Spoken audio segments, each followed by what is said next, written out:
성경은 지혜를 강조합니다. 여기서 말하는 지혜는 지식이나 세상이 말하는 꾀가 아니라 삶을 올바로 살아갈 수 있는 진리를 의미합니다. 진리.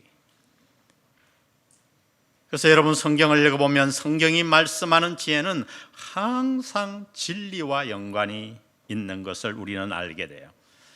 잠언서의 목적을 밝히며 하나님은 솔로몬을 통해 이렇게 말씀하시죠. 우리가 읽었던 말씀 2절을 보세요. 이는 지혜와 훈계를 알게 하며 명철의 말씀을 깨닫게 하며, 그 다음이 중요해요. 지혜롭게, 공의롭게, 정의롭게, 정직하게. 이 지혜와 공의, 정의, 정직, 이 진리를 같이 놓고 있는 것을 우리는 봅니다. 여러분, 그렇습니다. 지혜는 우리로 하여금 의로운 삶을 살아가게 만듭니다. 지혜는 우리로 하여금 선과 악, 그리고 진리와 거짓, 하나님의 뜻과 인간의 생각을 분별하게 도와줍니다.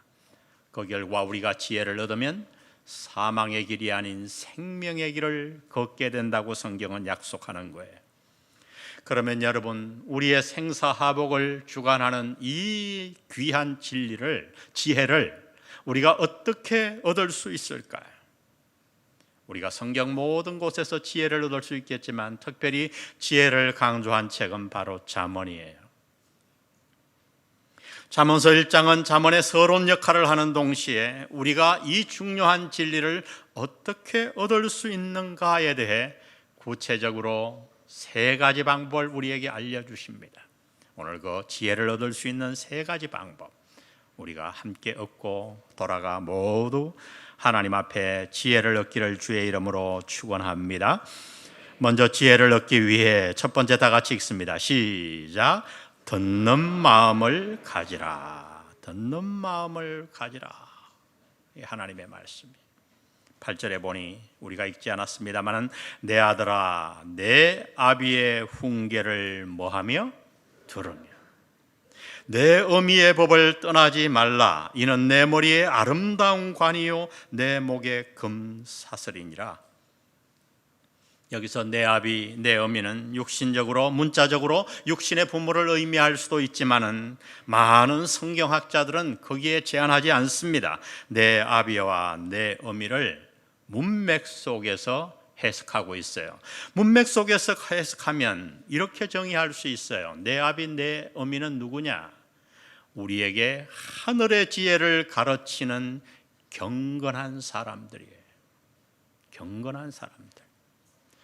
특별히 7절의 말씀을 대입해 놓으면 그 뜻이 드러나게 되죠. 7절에 보면 여호와를 경외하는 것이 지식의 근본이거늘 미련한 자는 지혜와 훈계를 멸시하느니라.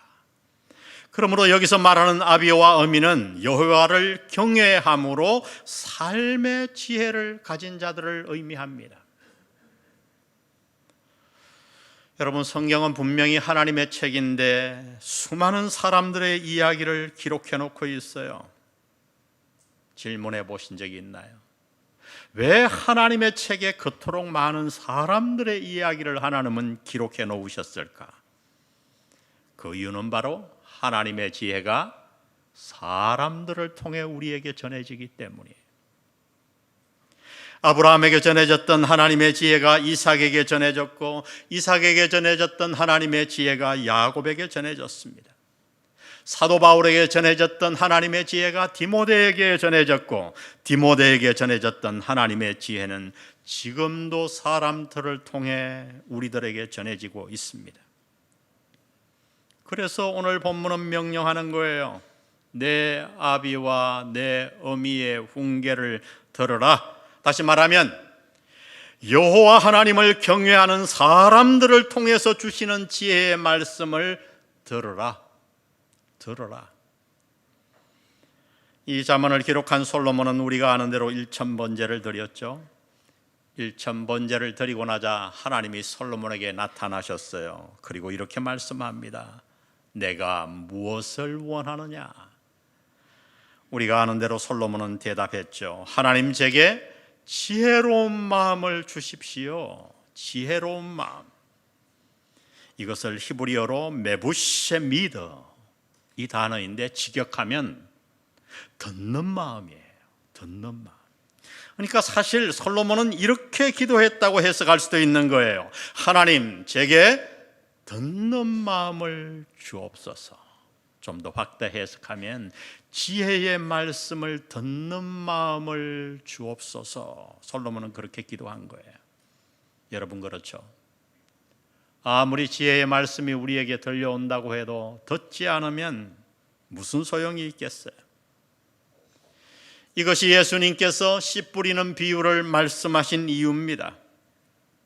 그 놀라운 능력의 하나님의 말씀이 어떤 밭에 와서는 뿌리조차 내리지 못해요. 또 어떤 밭에 와서는 조금 자라다가 죽고 맙니다. 여러분, 예수님은 이 말씀을 통해 듣는 마음이 그만큼 중요하다고 가르치고 있는 거예요. 그래서 오늘 지혜를 가르치며 하나님은 솔로몬을 통해 먼저 이렇게 말합니다. 내 아들아, 내 아비와 어미의 훈계를 들으라. 들으라. 이 글렌 힌슨이라고 하는 기독교 상담학자는 현대인들의 영적 질병 가운데 가장 심각한 질병을 듣지 못함이라고 지적합니다. 듣지 못함, 듣는 마음이 없다는 거예요. 왜 듣지 못하는가?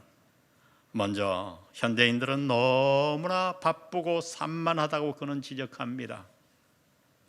수많은 해야 할 일들, 방향도 없이 그저 바쁘게 뛰어가는 삶의 스타일. 여러분 그렇죠? 우리는 얼마나 바쁩니까? 우리의 주인은 또한 너무나 산만합니다. 볼 것도 많고 소리도 많고 기계도 많고 물건도 많고 사람도 너무너무 많아요. 이 바쁨과 산만함이 우리의 영적인 귀를 어둡게 한다고 그는 지적합니다. 또 하나 그가 지적하는 것은 우리를 듣지 못하게 만드는 것은 바로 우리의 높아진 마음이라고 지적합니다. 물질 문명이 발달하면서 바벨탑을 쌓는 사람들처럼 우리 현대인들의 마음이 자신도 모르게 다 높아져 가고 있다는 거예요. 이렇게 마음이 높아지면 아무리 좋은 말씀을 들어도 소용이 없다고 그는 지적합니다. 우리의 마음을 높이는 것이 여러 가지가 있겠지만 그가 지적한 딱 한 가지는 뭐냐 하면 물질이에요. 물질. 신기하게도 물질이 많아지면 사람의 마음은 높아진다고 그는 연구하면서 우리에게 알려줍니다. 이 겉으로 잘 나타나지 않아 이것은 자신도 모르는 경우가 많다는 거예요. 여전히 예배드리고 여전히 봉사도 합니다. 그런데 물질이 지나치게 많이 쌓이기 시작하면 우리의 마음은 나도 모르게 높아져서 하나님의 음성을 깊이 듣기가 어렵답니다. 여러분, 저는 그것이 올바른 지적이라고 생각해요. 왜냐하면 예수님 역시 똑같은 말씀을 우리에게 주셨기 때문이에요. 누가복음 18장 24절을 보세요. 재물이 있는 자는 하나님의 나라에 들어가기가 얼마나 어려운지 낙타가 바늘기로 들어가는 것이 부자가 하나님의 나라에 들어가는 것보다 쉬우니라. 예수님은 지금 천국에 들어가기 위해서는 가난해야 한다고 말씀하는 게 아니에요. 예수님은 지금 물질이 사람의 마음을 높이기 쉽다는 것을 지적하고 계신 거예요. 부자가 되면 마음이 높아져서 하나님의 말씀을 듣기가 어렵다, 이 말씀을 강조하고 있는 거죠. 저는 사실 목회하면서 이런 현상들을 종종 경험하곤 합니다. 지나치게 물질은 많아지는데 그 물질을 하나님 앞에서 잘 사용하지 못하면 결국 나도 모르게 그 물질로 인해 그들의 마음은 한없이 높아져요. 신기하죠? 그리고 그 결과는 더 이상 그들의 마음에는 하나님의 말씀이 깊게 들리지 않아요. 여러분, 주의를 관찰해 보세요. 그래서 주님은 팔복을 말씀하시면서 이렇게 강조한 것입니다. 심령이 가난한 자는 복이 있나니 천국이 그들의 것이며. 여러분, 이 시간 한번 질문해 보세요. 지금 당신의 마음은 정말 가난합니까?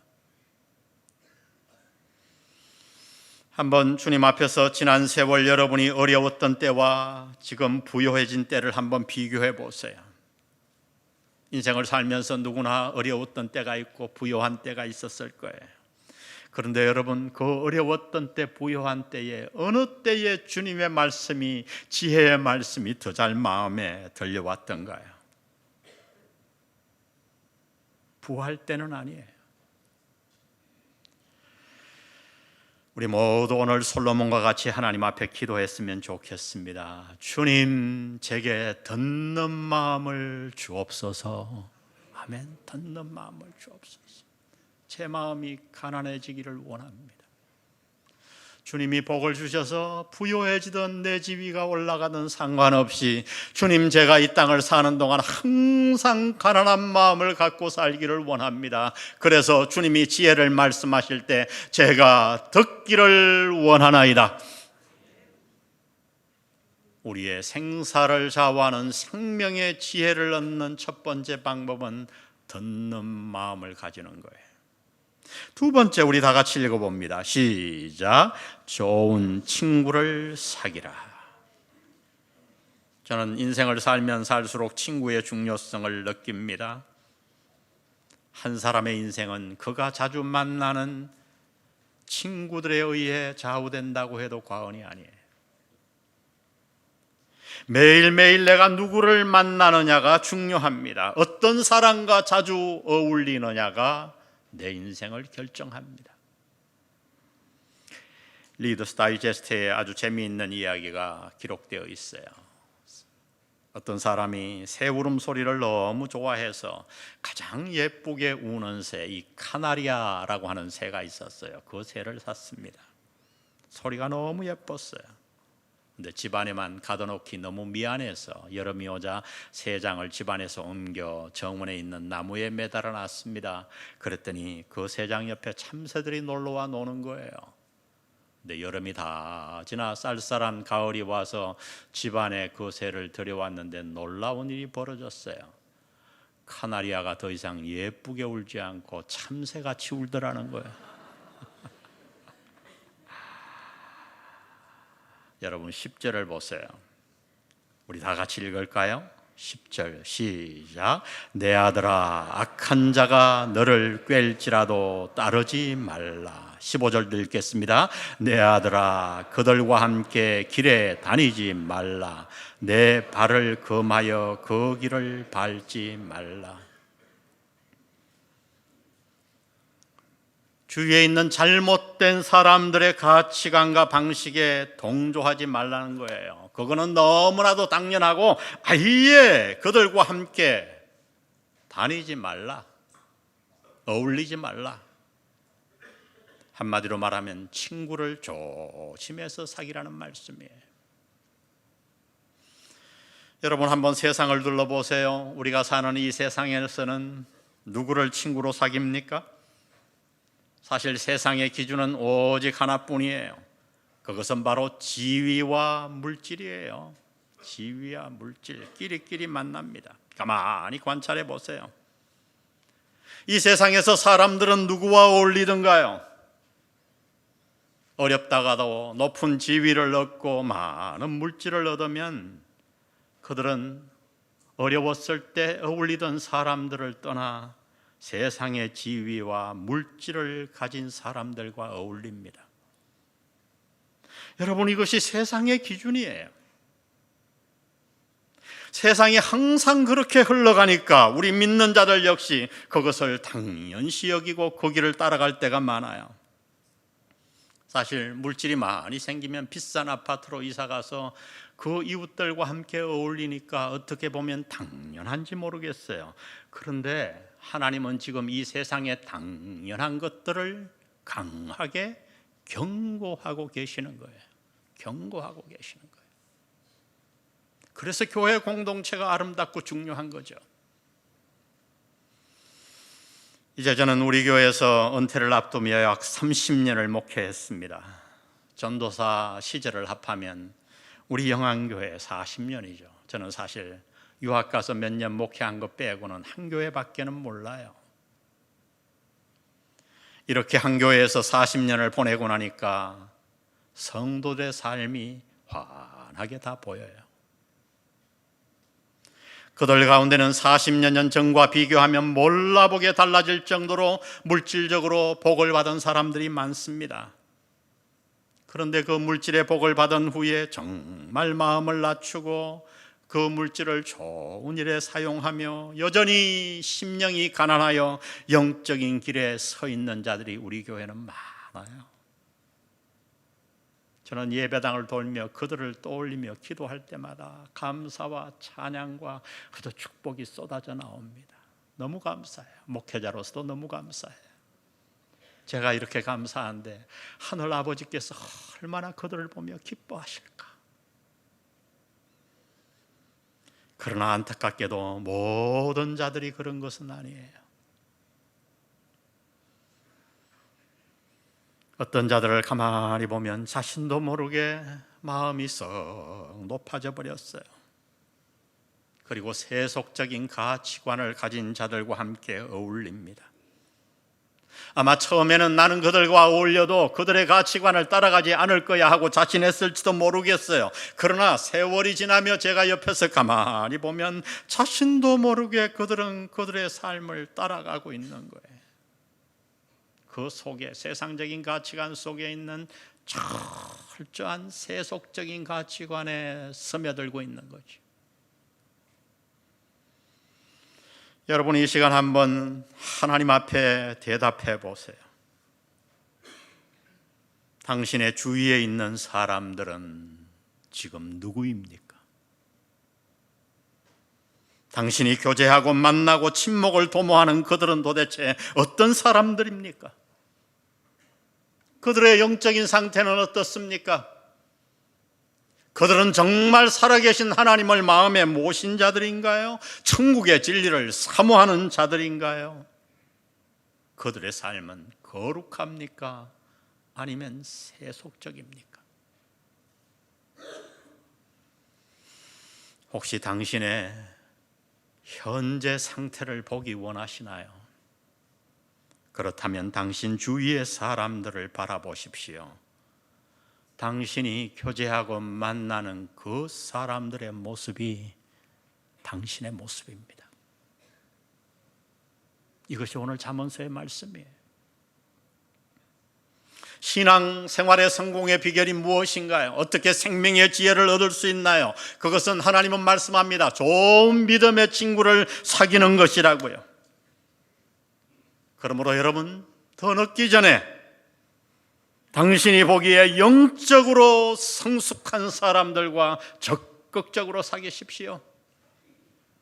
돈의 유무, 가난함 그런 것에 상관하지 말고 정말 경건하고 영적이고 여호와 하나님을 사랑하고 성령과 동행하는 그 사람들과 사귀기 위해 여러분의 시간을 투자하시고 물질을 투자하시기를 바랍니다.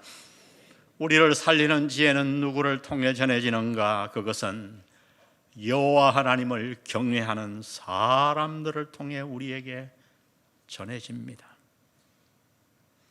우리가 잘 아는 헬렌 켈러, 그는 태어나면서 보지도 못하고 말하지도 못하고 듣지도 못하게 태어났어요. 그래서 그는 너무 괴팍해서 누구도 그녀를 도울 수가 없었죠. 근데 그녀가 6살 때 13살 차이인 19살의 고아 출신 앤 설리반을 만나게 됩니다. 바로 그녀를 통해 헬렌 켈러는 살아계신 하나님을 만났고 절망 가운데서 일어섰지요. 1936년 50년의 우정을 끝으로 앤 설리반이 죽자 그의 죽음 앞에서 헬렌 켈러는 이렇게 고백했습니다. 들어보십시오. 내 인생의 가장 큰 축복은 앤 설리반이었다. 그는 방황하는 내 영혼을 늘 하나님 앞으로 인도해 준 가장 소중한 나의 친구였다. 내가 만일 그를 만나지 못했다면 나는 영원한 암흑 속에서 내 인생을 마쳤을 것이다. 말씀드린 대로 앤 설리반은 고아였어요. 물질이 거의 없었어요. 당신에게 이런 영적인 스승, 영적인 친구가 있습니까? 그 스승을 만드십시오.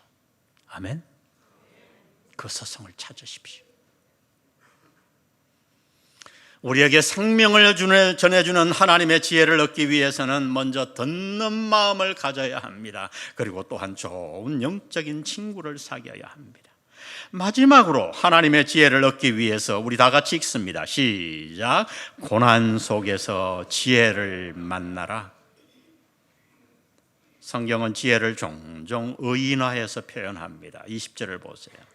지혜가 길거리에서 부르며 광장에서 소리를 높이며 시끄러운 길목에서 소리를 지르며. 지혜가 어디에서 어떻게 말하나요? 길거리에서, 광장에서, 길목에서. 이 모든 장소에는 한 가지 특징이 있어요. 그것은 우리가 가장 많이 다니는 곳이라는 거예요. 그러니까 이 말씀은 무슨 뜻인가? 이 말은 우리의 삶의 현장을 말하는 거예요. 다시 말하면 지혜는 멀리 있는 것이 아니라 바로 우리의 삶 속에 있다고 하는 것입니다. 그런데 그 지혜가 우리를 부르고 있는데 어떻게 부르고 있는가? 어떻게 우리에게 말하고 있는가? 우리 23절을 보세요. 나의 무엇을 듣고? 책망을 듣고. 돌이키라. 보라, 내가 나의 영을 너희에게 부어주며 내 말을 너희에게 보이리라.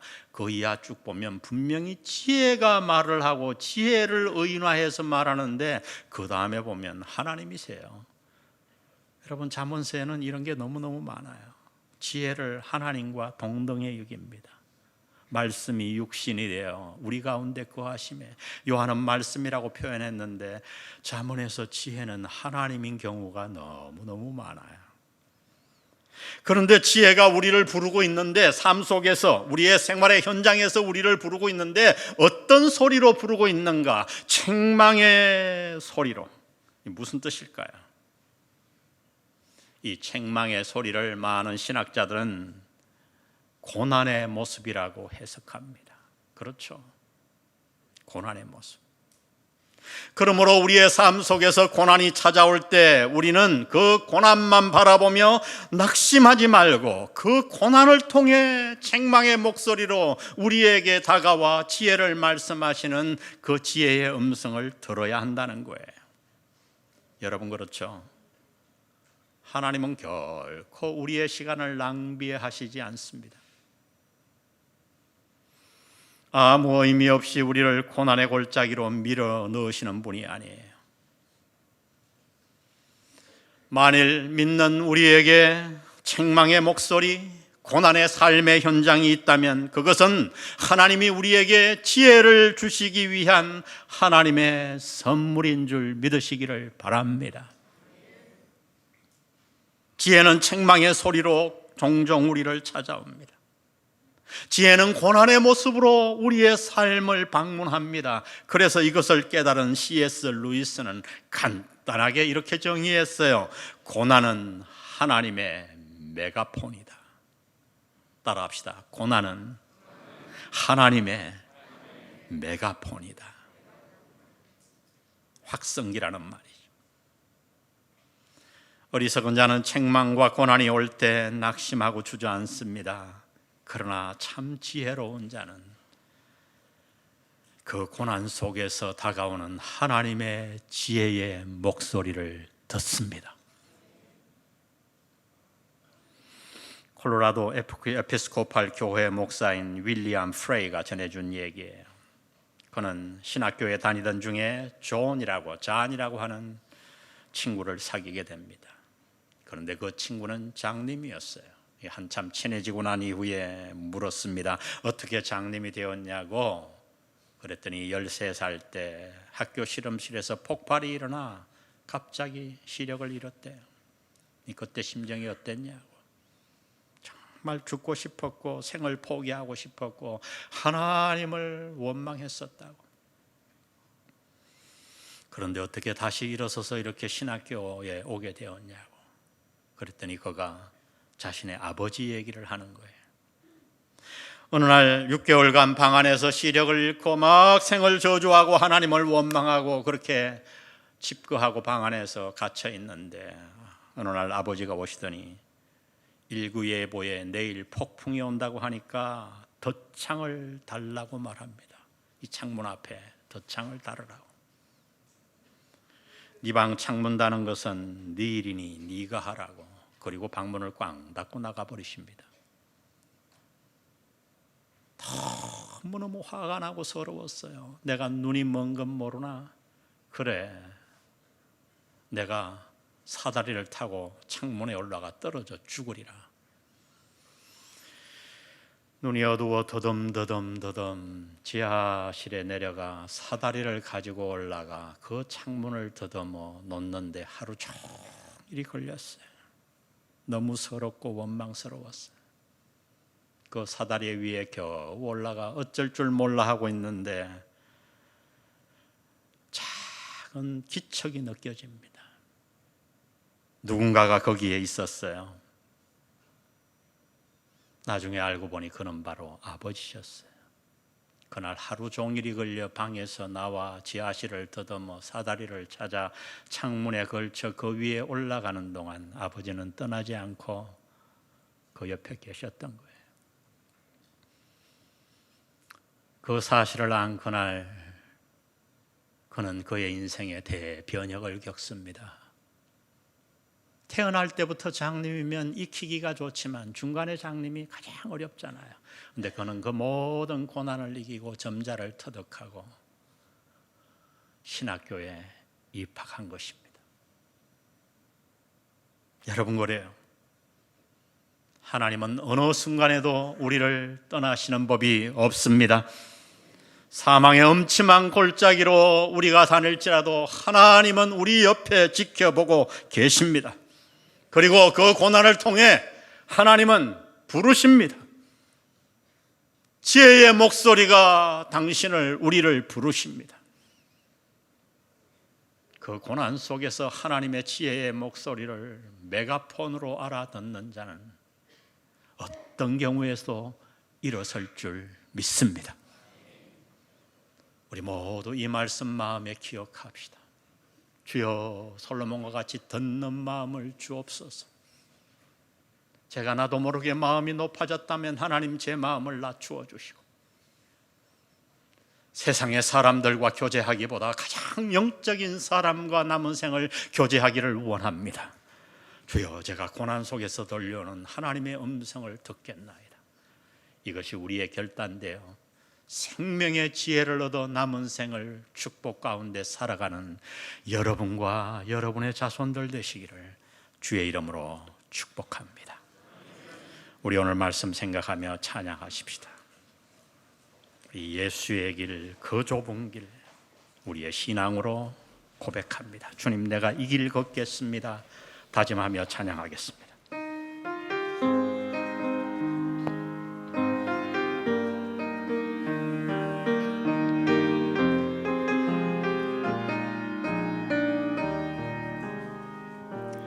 안개 속에서 주님을 보내 아무도 없을 것 같던 그곳에서 손 내미셔서 나를 붙드네 길 잃고 쓰러져 가던 그곳에서 주 말씀하시네 내 손 잡으라고 내가 곧 길이요 진리 생명이니 나 그 길을 보내 주 예비하신 곳 다른 길로 돌아서지 않으리 예수의 길 그 좁은 길 나는 걷네 주 손 잡고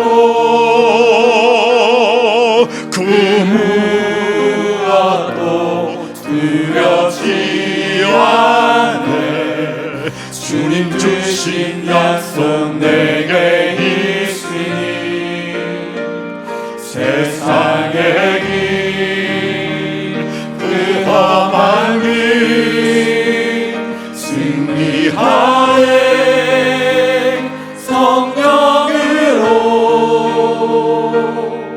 그 무엇도 바라지 않네 저 하늘에 내 소망 있으리 예수의 길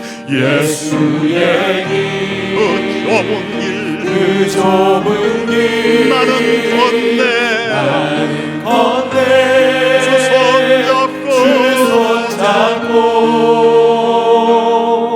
그 무엇도 두렵지 않네 주님 주신 약속 내게 있으리 아멘. 세상의 길 그 험한 길 승리하네 성령으로 그 무엇도 바라지 않네 저 하늘에 내 소망 있으리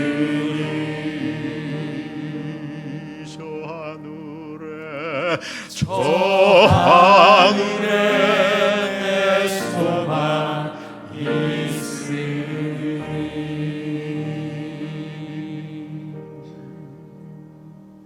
우리 기도하고 돌아갑시다. 오늘 말씀을 묵상하며 성령의 인도에 따라 주님 앞에 우리 기도하고 돌아갑시다. 기도합시다. 하나님 아버지, 오늘 이 말씀을 받습니다. 주님, 우리의 마음을 낮추어 주옵소서. 나도 모르게 높아진 우리의 마음, 바벨탑을 쌓아가는 이 마음, 주여 제가 솔로몬과 같이 듣는 마음을 원합니다. 하나님의 지혜의 음성을 받을 수 있는 옥토로 만들어 주시고 지혜의 말씀을 듣는 자가 되게 도와주옵소서. 주여, 우리 주위에 있는 사람들을 제가 하나님의 눈으로 평가하기를 원합니다. 나도 모르게 물질에 따라 세상의 가치에 따라 아버지 하나님 흘러갔다면 오늘 교회 공동체로 다시 돌아오게 하시고 영적인 사람들과 남은 생을 보내는 귀한 자리에 이르게 도와주옵소서. 아버지 하나님, 고난을 통해 우리에게 말씀하시고 고난을 통해 확성기로 말씀하시는 하나님의 음성을 우리가 듣습니다. 주여, 우리가 이 예수의 길, 좁은 길, 그 길을 걸어가게 도와주옵소서. 고난주간을 앞두고 주여, 이 좁은 길, 십자가의 길을 달려가는 우리의 모두가 되게 주께서 축복하여 주옵소서. 주께서 주옵소서. 주께서 주옵소서.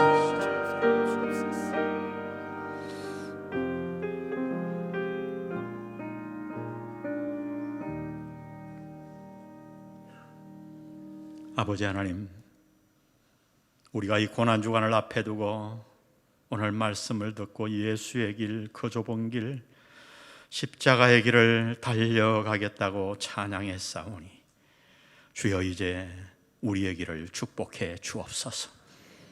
나도 모르게 바벨탑을 쌓아가며 높아진 우리의 마음을, 심령을 가난케 해주시고 나도 모르게 세상적인 가치관으로 따라가 울렸던 그 자리에 돌이켜 교회 공동체 안에 여호와를 경외하는 자들과 남은 생을 교제하며 살아가게 도와주옵소서. 주여, 혹시 고난 가운데 신음하는 자가 있다면 그 고난 속에서 확성기로 말씀하시는 생명의 여호와 하나님의 음성을 듣게 도와주옵소서.